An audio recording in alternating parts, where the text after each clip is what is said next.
കഴിഞ്ഞ കുറേ നാളുകളായിട്ട് ലൈഫ് ഒരേ രീതിയിലാണ് പോയിക്കൊണ്ടിരിക്കുന്നത്. രാവിലെ എഴുന്നേൽക്കുന്നു, ഭക്ഷണം കഴിക്കുന്നു, ജോലിക്ക് പോകുന്നു, തിരിച്ചു വരുന്നു, ഭക്ഷണം കഴിക്കുന്നു, കിടന്നുറങ്ങുന്നു, പിറ്റേ ദിവസം റിപ്പീറ്റ്. ഇത് തന്നെയാണ് കഴിഞ്ഞ കുറേ വർഷങ്ങളായിട്ട് നിങ്ങളുടെ ലൈഫിൽ സംഭവിച്ചുകൊണ്ടിരിക്കുന്നത്. അങ്ങനെ തോന്നിയിട്ടുണ്ടോ? അങ്ങനെ തോന്നിയിട്ടുണ്ടെങ്കിൽ അതിലെന്തെങ്കിലും മാറ്റം വരുത്തണമെന്ന് ആഗ്രഹമില്ലേ? എന്തെങ്കിലുമൊക്കെ ചേഞ്ചസ്, എന്തെങ്കിലുമൊക്കെ ലൈഫിൽ പ്രോഗ്രസ് വേണമെന്ന് ആഗ്രഹം തോന്നിയിട്ടില്ലേ? അങ്ങനെ ആഗ്രഹം തോന്നിയത് മാത്രം കൊണ്ട് ആയോ? ഇല്ല. എന്തെങ്കിലും അതിനു വേണ്ടി ചെയ്യണം. ആരുടെയെങ്കിലൊക്കെ സപ്പോർട്ട് വേണം. തീർച്ചയായിട്ടും ഇന്നത്തെ ഗസ്റ്റ് റൂം അങ്ങനെ ഒരു സപ്പോർട്ടായിരിക്കും. ഈ ഒരു കാര്യത്തെക്കുറിച്ച്, പ്രൊഫഷണൽ ഗ്രോത്തിനെ കുറിച്ച്, പേഴ്സണൽ ഗ്രോത്തിനെ കുറിച്ച്, ഈ ഒരു പ്രൊഫഷണൽ സ്പേസിൽ നമ്മൾ ചെയ്യാൻ പാടില്ലാത്ത, ചെയ്യേണ്ടതായിട്ടുള്ള കാര്യങ്ങളെക്കുറിച്ച് ഇന്ന് നമ്മുടെ കൂടെ ഗസ്റ്റ് റൂമിൽ സംസാരിക്കുന്നു രാജേശ്വരി KV. രാജേശ്വരി ഫാക്കൽറ്റിയാണ്, കോർപ്പറേറ്റ് ട്രെയിനറാണ്. ഗസ്റ്റ് റൂമിൽ RJ സുനിലിനൊപ്പം ജോയിൻ ചെയ്യുന്നു രാജേശ്വരി. നമുക്ക് മാമിനെ സ്വാഗതം ചെയ്യാം ഗസ്റ്റ് റൂമിലേക്ക്. മാം, സ്വാഗതം. Thank you. Professional personal growth എന്ന് പറയുന്നത് നമുക്ക് എല്ലാവർക്കും വേണ്ട ഒരു കാര്യമാണ്. അല്ലെങ്കിൽ നമ്മൾ മടുത്തു പോവും, ലൈഫ് തന്നെ മടുത്തു പോവും അല്ലേ? അങ്ങനെ ഗ്രോത്തിനായിട്ട്, നമ്മുടെ ഒരു പ്രൊഫഷണൽ ഡെവലപ്മെൻറ്റ്സിനായിട്ട് അല്ലെങ്കിൽ പ്രൊഫഷണൽ ഗ്രോത്തിനായിട്ട് നമ്മൾ എന്ത് ചെയ്യണം? ഓക്കെ, അപ്പോൾ എല്ലാവരും അറിഞ്ഞിരിക്കേണ്ടതായിട്ടുള്ള ഒരു ചോദ്യമാണ് അല്ലേ, പേഴ്സണൽ ആൻഡ് പ്രൊഫഷണൽ ഗ്രോത്ത്. അപ്പോൾ നമ്മൾ പലപ്പോഴും ഒരു ഇൻ്റർവ്യൂവിൻ്റെ കോണ്ടെക്സ്റ്റിലൊക്കെ നോക്കുമ്പോൾ നമ്മൾ അവർക്ക് എപ്പോഴും കൊടുക്കാൻ പോകുന്ന, അല്ലെങ്കിൽ HR-ൻ്റെ ഭാഗത്തു നിന്ന് ഒരു എക്സ്പെക്റ്റേഷൻ നമ്മൾ തെറ്റിദ്ധരിക്കുന്ന ഒരു സാധനം, ഞാൻ ഇന്നത് ചെയ്യും, ഇത്ര ചെയ്യും, അല്ലെങ്കിൽ ഇങ്ങനെ അച്ചീവ് ചെയ്യും എന്നുള്ളതൊക്കെയാണ്. അപ്പോൾ സാധാരണഗതിയിൽ ഒന്ന് ആലോചിച്ച് നോക്കിയാൽ പേഴ്സൺ ഉണ്ടെങ്കിലേ ആ പേഴ്സൺ ഒരു പ്രൊഫഷണൽ ലൈഫുള്ളൂ. അപ്പോൾ നമ്മളെപ്പോഴും ഇതൊന്ന് ബാലൻസ്ഡ് ആയിട്ട് ചിന്തിക്കുക. ആൻഡ് എന്തൊരു കാര്യം ചെയ്യുമ്പോഴും ഞാൻ എൻ്റെ കപ്പാസിറ്റി, എനിക്ക് എന്ത് കോൺട്രിബ്യൂട്ട് ചെയ്യാൻ പറ്റുമെന്ന് കൃത്യമായിട്ടുള്ളൊരു ധാരണയോടുകൂടി ഒരു ജോലിനെ അപ്രോച്ച് ചെയ്യുന്നത് തന്നെയായിരിക്കും നിങ്ങളുടെ പേഴ്സണൽ പ്ലസ് പ്രൊഫഷണൽ ഗ്രോത്തിനെ നിങ്ങളെ സഹായിക്കുന്നുണ്ടാവുക. ആ ഒരു ഗ്രോത്ത് നമുക്കില്ലാതിരുന്നു കഴിഞ്ഞാൽ ലൈഫ് ഒരു വല്ലാത്ത മടുപ്പിലേക്ക് പോകാൻ സാധ്യതയില്ലേ? അബ്സല്യൂട്ട്ലി ഇല്ലേ? സംഭവിക്കും. അതെ. അങ്ങനെ മടുപ്പില്ലാതിരിക്കണമെങ്കിൽ ഉറപ്പായിട്ട് നമുക്ക് എന്തെങ്കിലുമൊക്കെ മാറ്റങ്ങൾ വേണം. അതിനുവേണ്ടി നമ്മൾ എഫേർട്ട് എടുത്തേ മതിയാവും അല്ലേ? അതെ. ഓക്കെ, അപ്പോൾ ഇനി ചോദിക്കാനുള്ളത്, പലരും പറയുന്നൊരു കാര്യമാണ് ടെൻഷൻ. ഇപ്പോൾ ഫുൾ ടൈം ടെൻഷൻ ആയിരിക്കും. ഓഫീസിൽ ടെൻഷൻ, വീട്ടിൽ ടെൻഷൻ, എല്ലാ സ്ഥലങ്ങളിലും എല്ലായിടത്തു നിന്നും ടെൻഷനും പ്രഷറും മാത്രമാണ് നമുക്ക് ഉണ്ടാവുന്നത്. ഇതെങ്ങനെയാണ് ഇതിനൊക്കെ റെഡിയാക്കുക അല്ലെങ്കിൽ ശരിയാക്കുക എന്നൊക്കെ പലരും ചിന്തിക്കുന്നുണ്ടാവും. ഈ ഒരു പ്രൊഫഷണൽ ടെൻഷൻ എന്ന് പറയുന്നത് പ്രൊഫഷണൽ ആ ഒരു സ്പേസിൽ മാത്രം കാണിച്ചാൽ മതിയോ? അത് വീട്ടിലേക്ക് കൊണ്ടുപോകണോ? എന്താണ് ശരിക്കും, എങ്ങനെയാണ് നമ്മൾ അത് ഡീൽ ചെയ്യേണ്ടത് ആ ഒരു ദിവസത്തെ? ഓക്കെ, സോ നമ്മൾ ഈ ഒരു കോണ്ടെക്സ്റ്റിൽ ഏറ്റവും അധികം ചർച്ച ചെയ്യപ്പെടുന്ന ഒരു വാക്കാണ് വർക്ക് ലൈഫ് ബാലൻസ് എന്ന് പറയുന്നത്. ഓക്കെ, അപ്പോൾ ഇനി രണ്ടാമത്തെ കാര്യം പറഞ്ഞത് ടെൻഷൻ ആണെന്നുള്ളതാണ്. അപ്പോൾ ചിലപ്പോൾ പ്രൊഫഷണൽസ് എല്ലാവരും, ഇപ്പോൾ ഭാര്യനോട് ഭർത്താവ് പറയുന്നതാണ്, എൻ്റെ ജോലി സ്ഥലത്തെ ടെൻഷൻ നിനക്ക് പറഞ്ഞാൽ മനസ്സിലാവില്ല. ഇത് വളരെ കോമൺ ആയിട്ടുള്ളൊരു വീട്ടിൽ നമ്മൾ സ്ഥിരം കേൾക്കുന്നൊരു കാര്യമാണ്. ഇനി തിരിച്ച് ഭാര്യ ഭർത്താവിനോടും പറയും, എൻ്റെ തൊഴിലെടുത്ത ടെൻഷൻ നിങ്ങൾക്ക് പറഞ്ഞാൽ മനസ്സിലാവില്ല. ശരിയാണ്. ഇപ്പോൾ ഒരു വണ്ടി ഓടിക്കുന്ന ആൾ, അത് അയാളുടെ പേഴ്സണൽ പർപ്പസിനാവാം, അല്ലെങ്കിൽ അയാളുടെ ജോലിയുടെ ഭാഗമായിട്ടാവാം, ടെൻഷൻ ഉണ്ടാവും അല്ലേ? കാരണം ഒരു ഹെക്റ്റിക് ട്രാഫിക് അല്ലെങ്കിൽ ഈ പറയുന്ന പോലെ ഒരു വെതർ കണ്ടീഷനൊക്കെ വെച്ച് വണ്ടി ഓടിക്കുമ്പോൾ സ്വാഭാവികമായിട്ടും അതിൻ്റേതായിട്ടുള്ള ബുദ്ധിമുട്ടുകളും അതിലൂടെ വരുന്ന ടെൻഷനും ഉണ്ടാവും.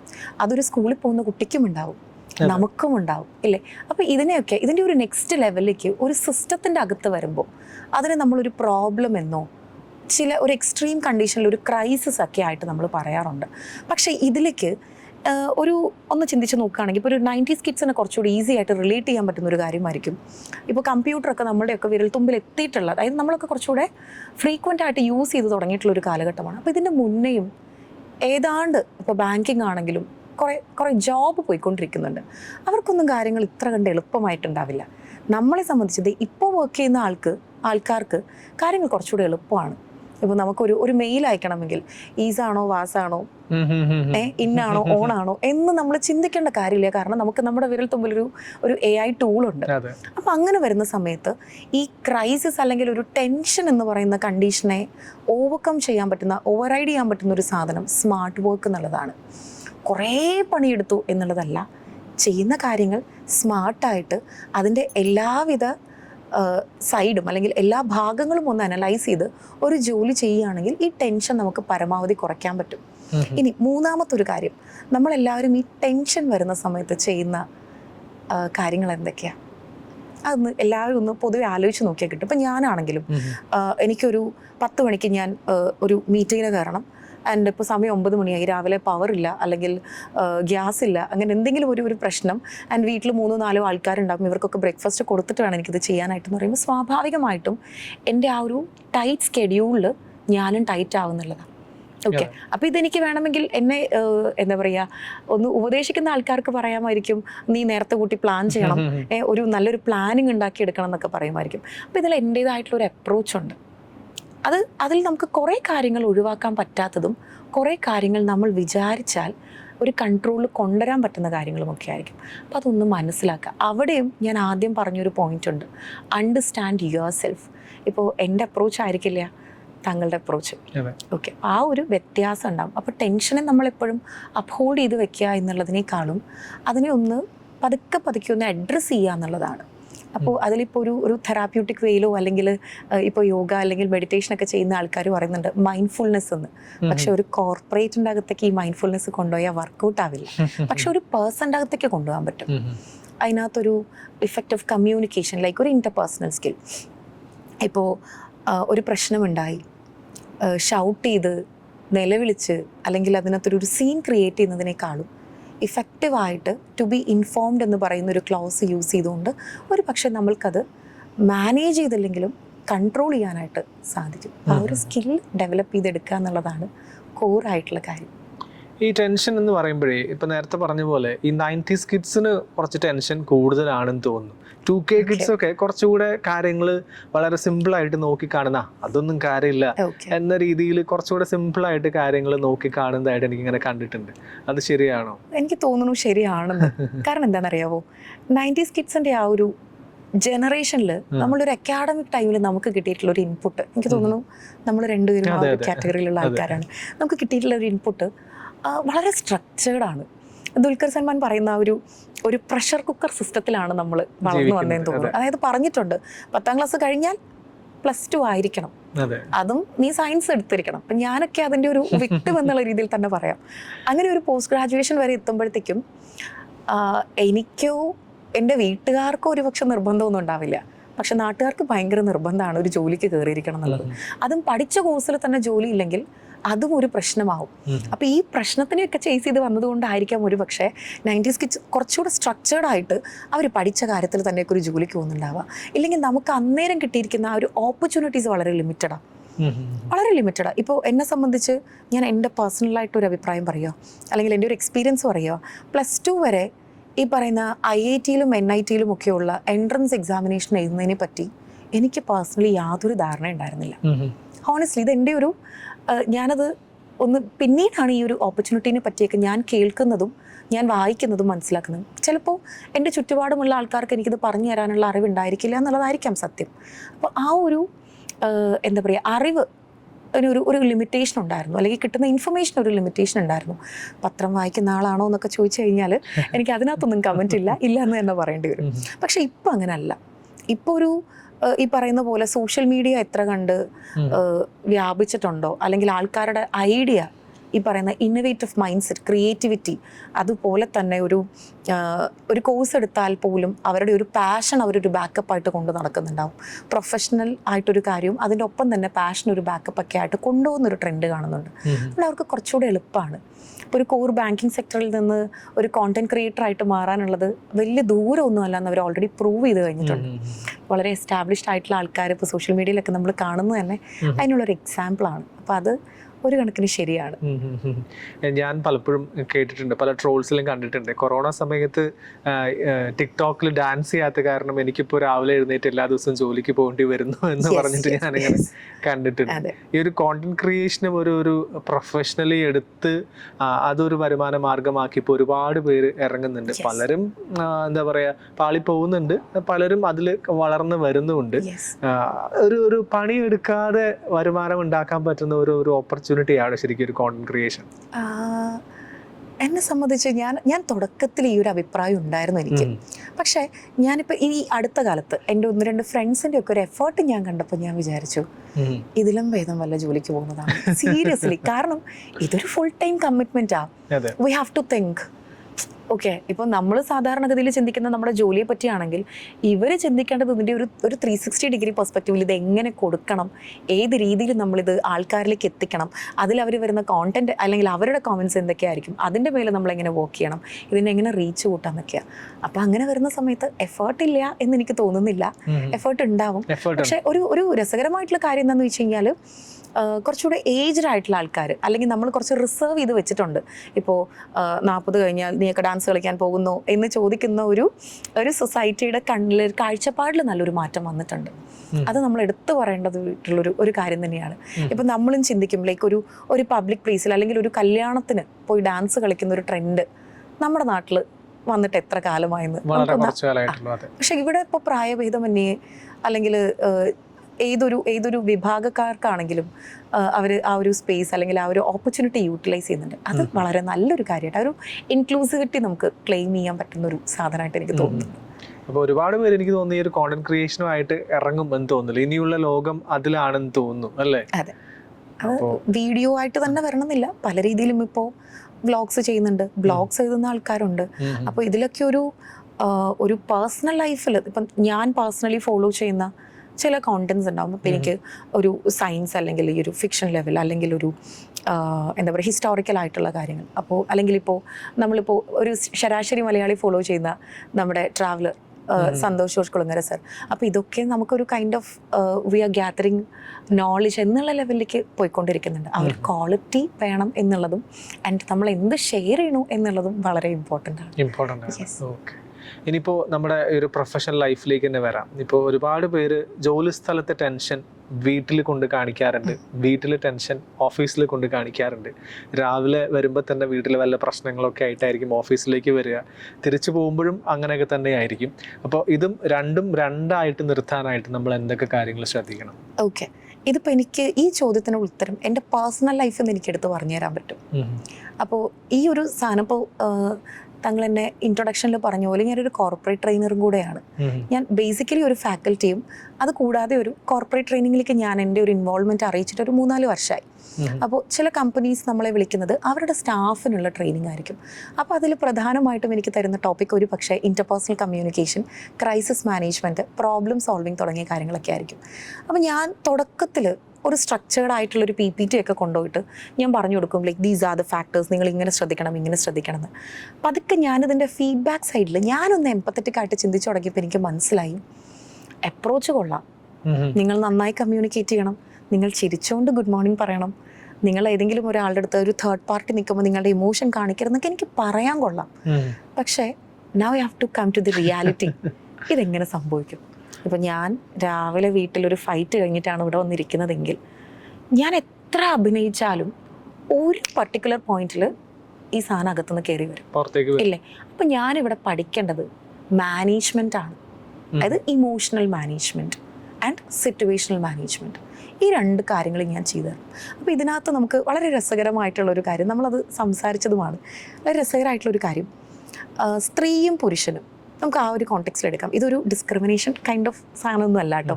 ഈ 2 ആൾക്കാരും ഒരു ജോലി സ്ഥലത്തിനെ അപ്രോച്ച് ചെയ്യുന്നത് 2 ഡിഫറെൻറ്റ് വേയിലാണ്. ശ്രദ്ധിച്ചിട്ടുണ്ടോ? ഇത് ഞാൻ പറയുമ്പോൾ കുറച്ചുകൂടെ റിലേറ്റ് ചെയ്യാൻ പറ്റും.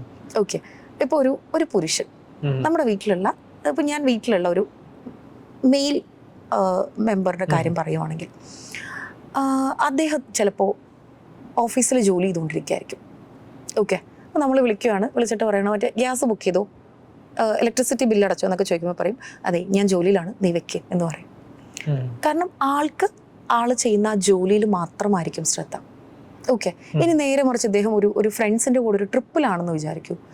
ആ നേരം fully dedicated to that particular time എന്നുള്ളതാണ്.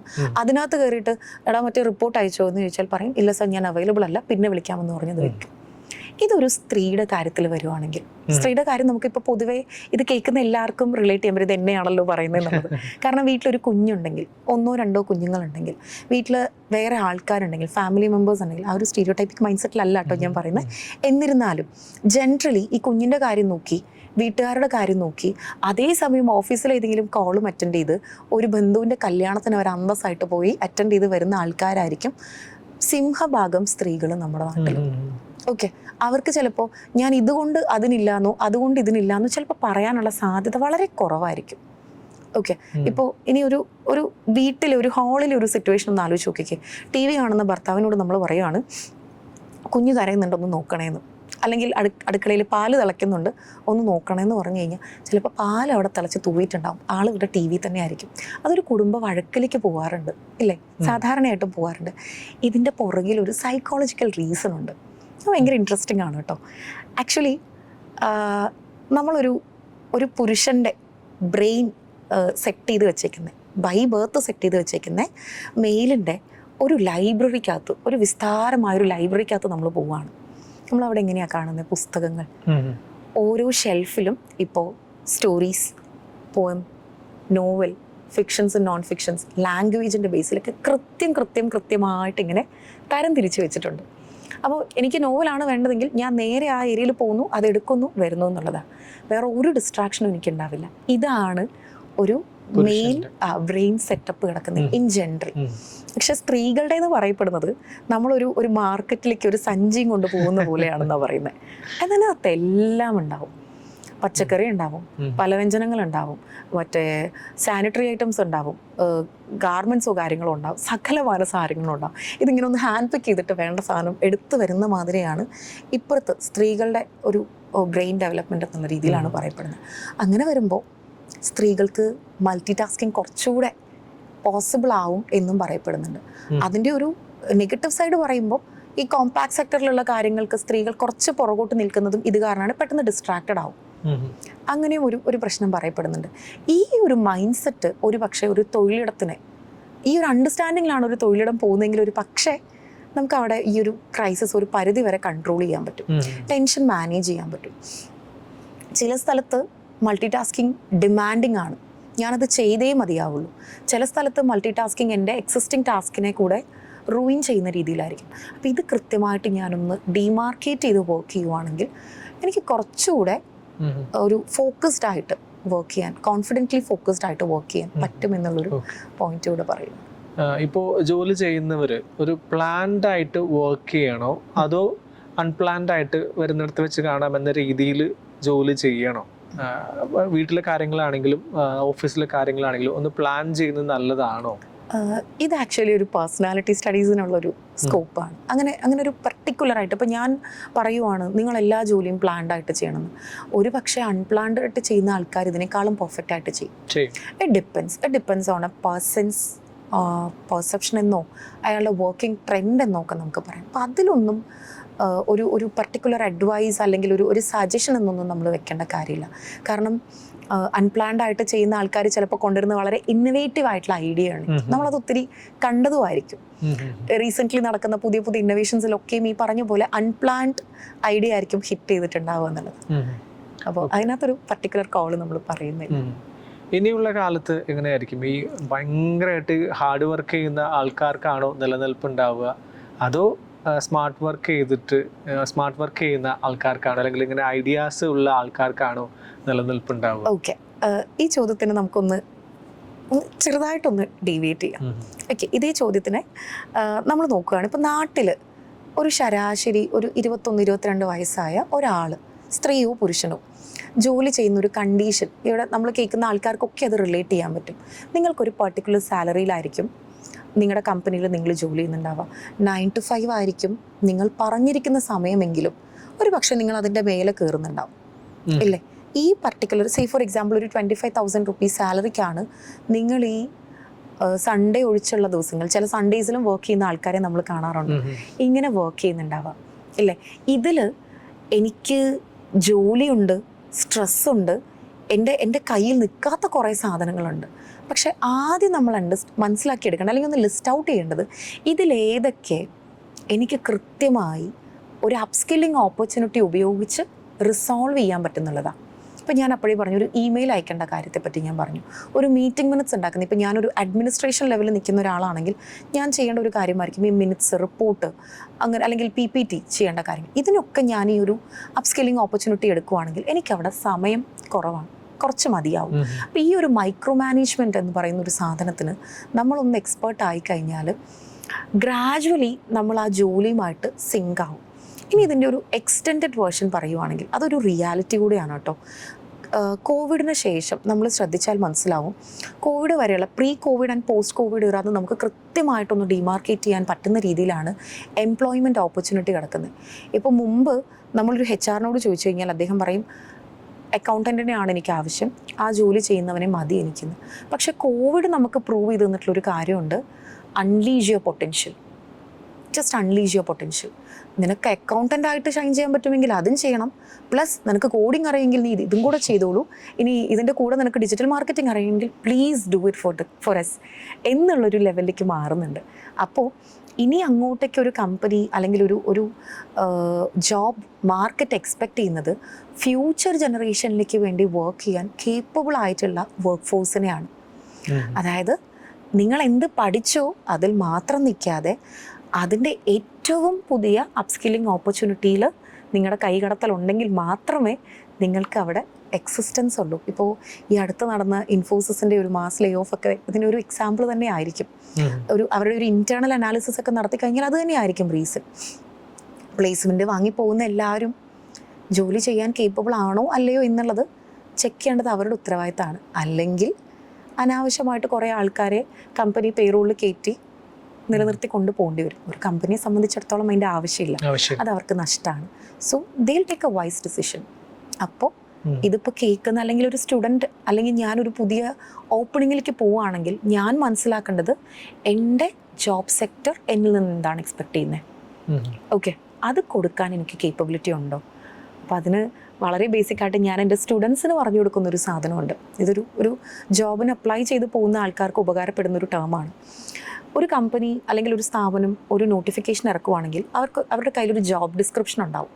നമ്മൾ കാണുമല്ലേ, ഇപ്പോൾ ഇന്ന വേക്കൻസിക്ക് ആളെ ആവശ്യമുണ്ട്, കീ റോൾ, ജോബ് ഡിസ്ക്രിപ്ഷൻ എന്ന സാധനം. ഇത് നമ്മൾ വിചാരിക്കും ഓക്കെ ഇന്ന സാധനത്തിന് കോൾ ഫോർ ചെയ്തിട്ടുണ്ട്, എന്നാൽ ഞാനിത് കയറി അപ്ലൈ ചെയ്യുന്നു, എൻ്റെ റെസ്യൂമെ സെൻഡ് ചെയ്യുന്നു. അതല്ല process. You have to go through this job description carefully. Okay, ഇതിൽ ചോദിച്ചിട്ടുണ്ട് അവർക്ക് എന്താണ് ആവശ്യമെന്ന്.